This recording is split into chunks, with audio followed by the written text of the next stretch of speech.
Assalamu alaikum warahmatullahi wabarakatuh. Yeah, again, I'm sorry, I apologize, error. Um, you know, when you use these phones, if you're not sensitive, they are sensitive, put it that way.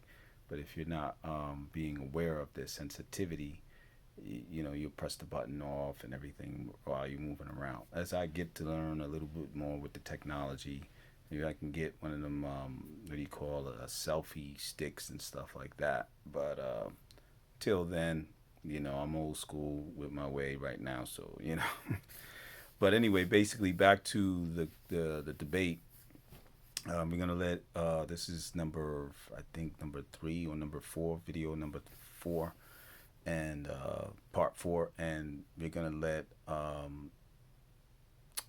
David Wood do his part, his argument, and we'll do some break-in there with the commentary. All right, so I'm gonna let you get to see him and listen to him. All right, thanks. All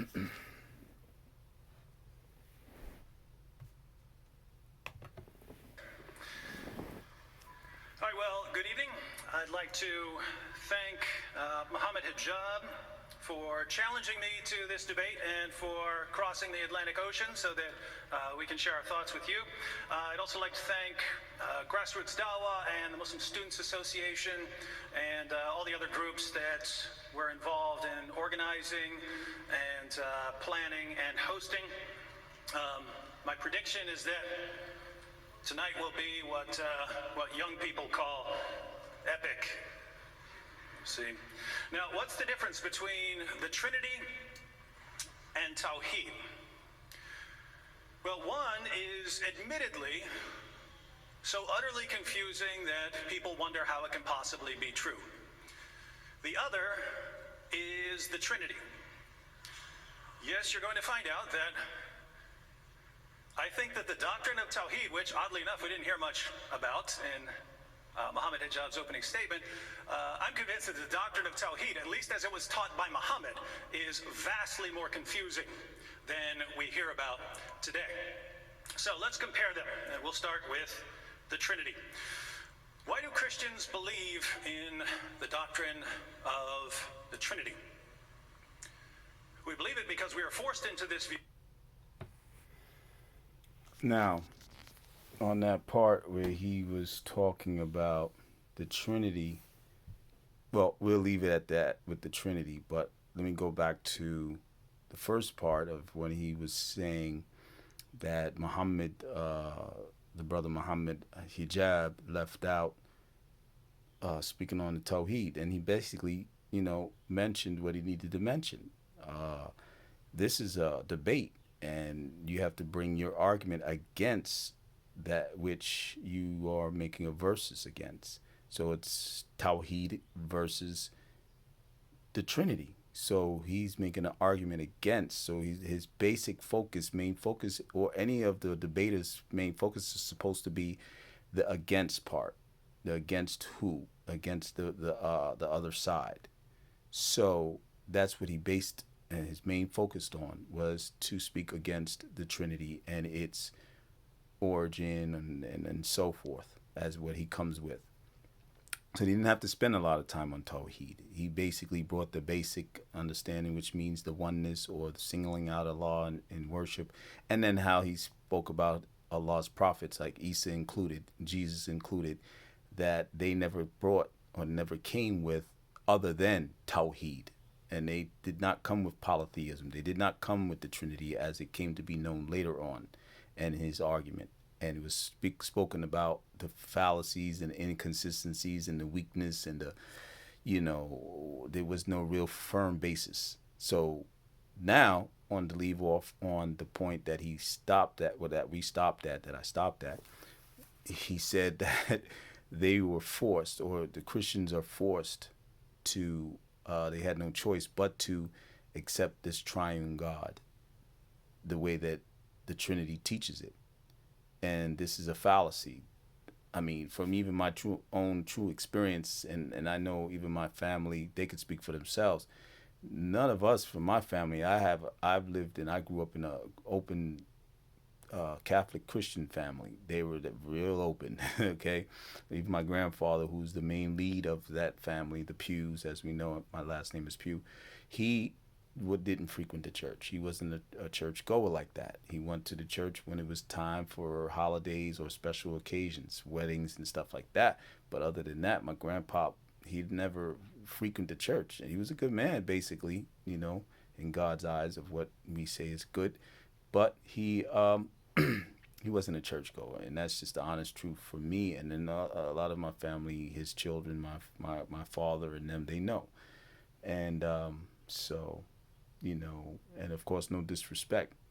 Of course, my grandfather, I loved him and I loved and respected him, but he just wasn't the church going type. And that was a proof to show he wasn't forced. And a lot of people in this country, they're not forced. And people who don't even follow the faith like that. They don't even they profess they from Christianity from their family background, but other than that, they doing a whole lot of other stuff that's unchristian like. So where is that you're forced?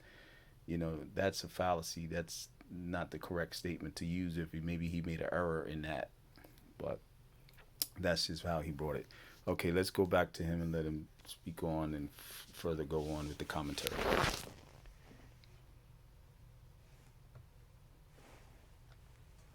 View by the triune God. Not because of church councils. The church councils were forced into that view by the triune God.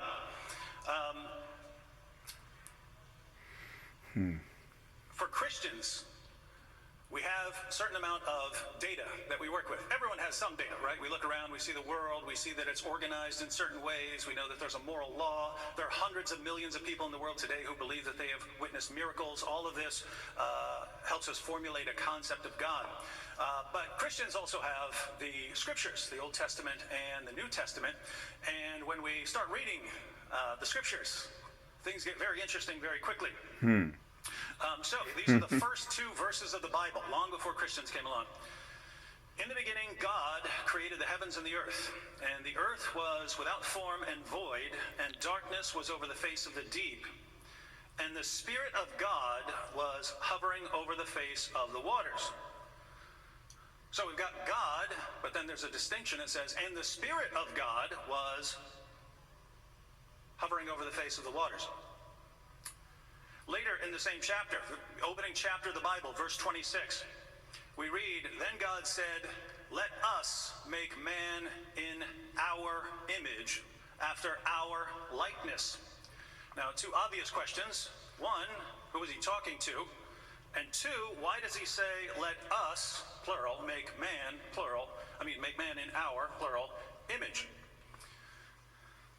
The plural of majesty, right? Well, the Jews didn't use the plural of majesty, so why is he using this? It's just a mystery so far. We don't know yet, but as we continue reading... Yeah, and right there. Okay, on that note, just to let you know and to give you an understanding, as I've learned with Christians and even other non-Muslims that don't profess a religion per se, is that when it comes to religion, that's where they're standoffish, as you can say. They don't really have a strong understanding of the faith anyway. They're confused, and especially if they don't understand another faith. Now, he doesn't know Islam, basically. He doesn't even, even though he mentioned and said it off his tongue, Tawheed, he doesn't know the basis of Tawheed. He doesn't even really know what it means. He's heard from other Muslims, he might have done some reading. But when you have to, when you learning somebody else's faith, you have to go in depth. You have to take more time to understand if you want to be able to speak on it. Because, before you speak, as we know in our faith, you have to have knowledge. You have to gain knowledge. And there ain't no knowledge that you read in a magazine or an article that you might have seen online, or you heard some people talking in the media about a religion. Religion is not something to just take lightly and you just go for a few days and you read. No, you have to get some in depth, especially on foundations of a people's religion. So he didn't know. He doesn't really basically know Tawheed. So that's where the confusion is at, and how he said that the prophet brought it differently from what we know it today. This is a fallacy. You just didn't understand what the prophet brought, and you don't know how to understand that the people today are not from him as far as learning the knowledge foundation of Islam and learning the foundation of Islam, which is the Tawheed. That was the early part. That's when it was given. Now, of course, today there are Muslims that don't even know Tawheed themselves fully. They might have heard the word, they might have known the basis of it, but not the in-depth part that we supposed to. We supposed to go in depth, and it's a major part of our faith, which is called aqidah. Aqidah is the belief system. You have to have a belief system when it comes to religion. You have to have a concept, a creed. You have to have that. Like the Nicene Creed, they changed the face of Christian following of Jesus to what it is today all over the world. Most Christians believe in the Trinity. You know, so that's what we have to really realize, and that this confusion or this mystery, as he's mentioned, and when you have mystery means you don't know, you're not sure of, it's something unknown, and you're trying to find clues to find out about it, as we know when we hear the word mystery, and if you read it in the dictionary, you'll understand that. Then you got they're not knowing, we don't know yet. This is a very weak foundation of knowledge that you trying to come up in front of the people and debate on weak knowledge that you're not sure. So, and unfortunately, I found that out with many different Christians, and not to put them down or anything. This is not my what I'm trying to do, is just trying to state the facts that we have to learn our faith. We have to learn our faith, and those Christians that know their faith well, they might have a little better understanding about their faith to come off, and when they see the difference of what they know and what the difference of what another faith is, they can clearly see it. And a portion of them, like myself, come away from the faith because I studied it. I read the Bible from front to cover, front to back, mashallah, and which is not a big deal in Islam because we know that a lot of which was in the King James version is the one that I read.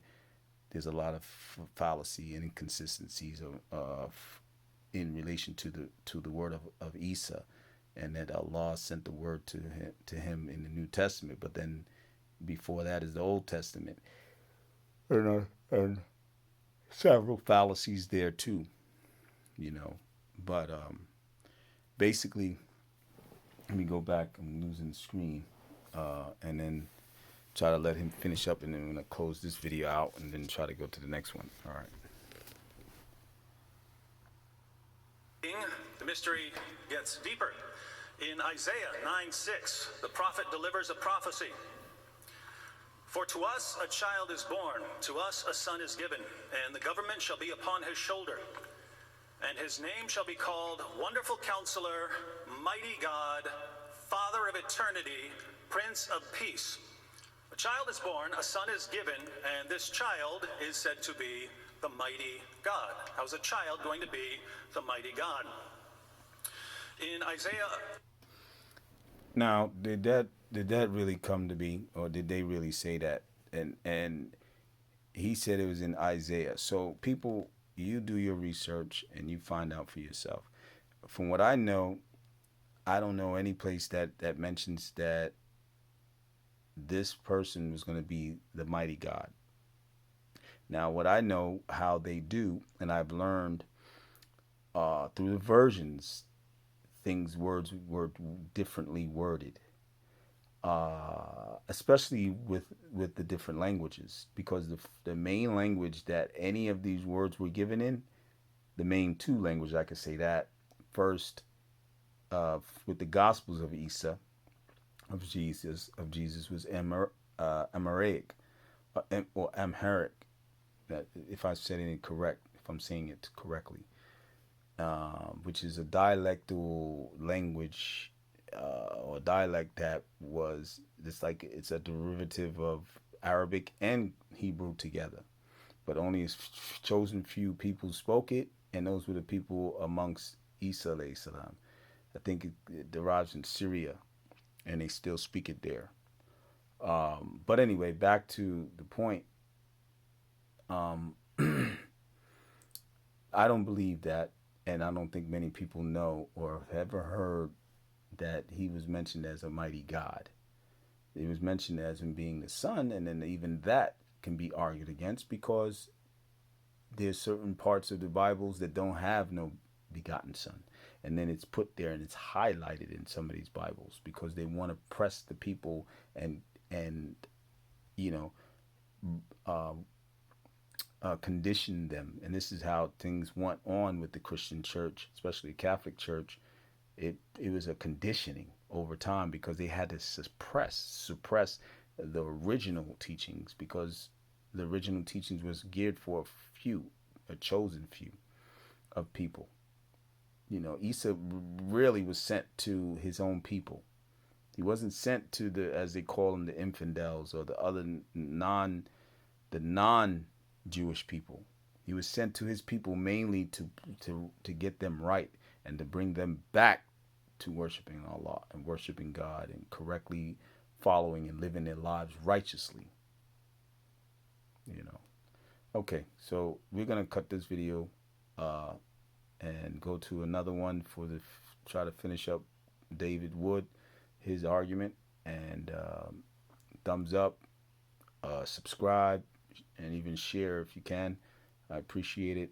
And till the next one, see ya. Assalamu alaikum.